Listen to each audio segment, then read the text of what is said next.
എന്റെ first fan show ആണിത്. Amazing, അടിപൊളി, ഒരു രക്ഷയില്ല, ഒന്നും പറയാനില്ല. ഇത്രയും വൈബ് ഞാൻ എന്റെ ലൈഫിൽ അനുഭവിച്ചിട്ടില്ല. അടിപൊളി അടിപൊളി. എല്ലാ ഡയലോഗും ബൈഹാർട്ടാ, പക്ഷെ ഈ വൈബില്ലേ ഇത്രയും ക്രൗഡിന്റെ കൂടെ അത് വേറെ ലെവലായിരുന്നു. ഒന്നും പറയില്ല, ഫുൾ ആരവം, അടിപൊളി വൈബ്. എന്റെ ഫസ്റ്റ് ഫാൻ ഷോ ആയിരുന്നു ഇത്. സൂപ്പർ ആയിരുന്നു, സൂപ്പർ സൂപ്പർ സൂപ്പർ. ലോകയുടെ റെക്കോർഡ് തൂക്കും. ഈ പാട്ടും എല്ലാം വേറെ ലെവലി. ലാലേട്ടൻ വെറുതെ പൊളിച്ചിട്ടുണ്ട്. അടിപൊളി, പണ്ട് കണ്ടാൽ അടിപൊളിയല്ലേ, രോമാഞ്ചടിച്ചിരിക്കാണ്.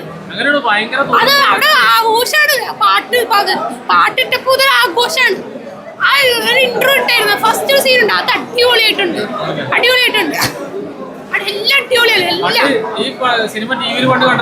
ഞാനിത് ടിവിയിൽ ആദ്യമായിട്ട് കണ്ടിട്ടുള്ളതാ. ടിവിയിൽ കണ്ടിട്ടുണ്ട്, ലാപ്പിലും കണ്ടിട്ടുണ്ട്. എല്ലാം അന്ന് തിയേറ്ററിൽ കാണണം എന്നൊരു ആഗ്രഹം ഉണ്ടായി, അതിപ്പോ സാധിച്ചു. സെക്കൻഡ് ഹാഫിന് അതുക്കും മേലെ ഒന്ന് ഉറപ്പാണ്.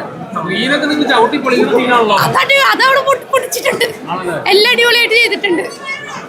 എല്ലാം ആഘോഷമാണ് ഫുള്ള്. പേപ്പർ അങ്ങനതല്ല, ഇപ്പൊ അവസാനം ഫൈറ്റും അടിപൊളിയായിട്ടൊക്കെ ഉണ്ട്. ശരിയാണ്. ഒന്നും പറയാനില്ല, മാരക തിയേറ്റർ എക്സ്പീരിയൻസ് ആണ്.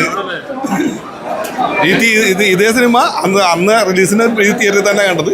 ഇന്ന് മോനൊപ്പം ഇവിടെ കളിക്കുമ്പോൾ ഒരു വല്ലാത്ത എക്സ്പീരിയൻസ് ആണ്. ഇവിടെ കവിത തന്നെ കണ്ടതാണ്. അന്നുണ്ടാക്കിയ കൂടുതലൊന്നും ഉണ്ടെന്ന് തോന്നുന്നു. അന്ന് നല്ല നല്ല ക്ലാരിറ്റി ഉണ്ട്, നല്ല അടിപൊളിയാണ്.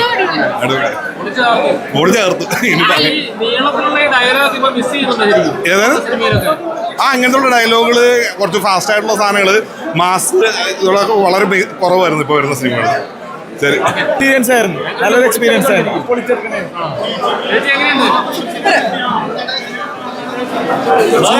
സൂപ്പറോളം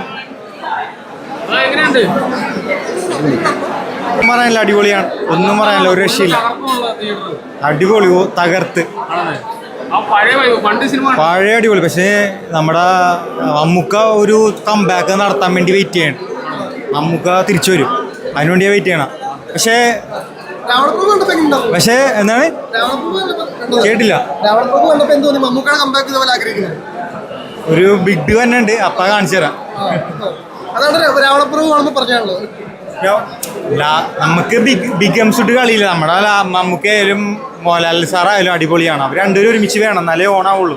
പക്ഷെ നമ്മുടെ ഒക്കെ വന്നുണ്ട്.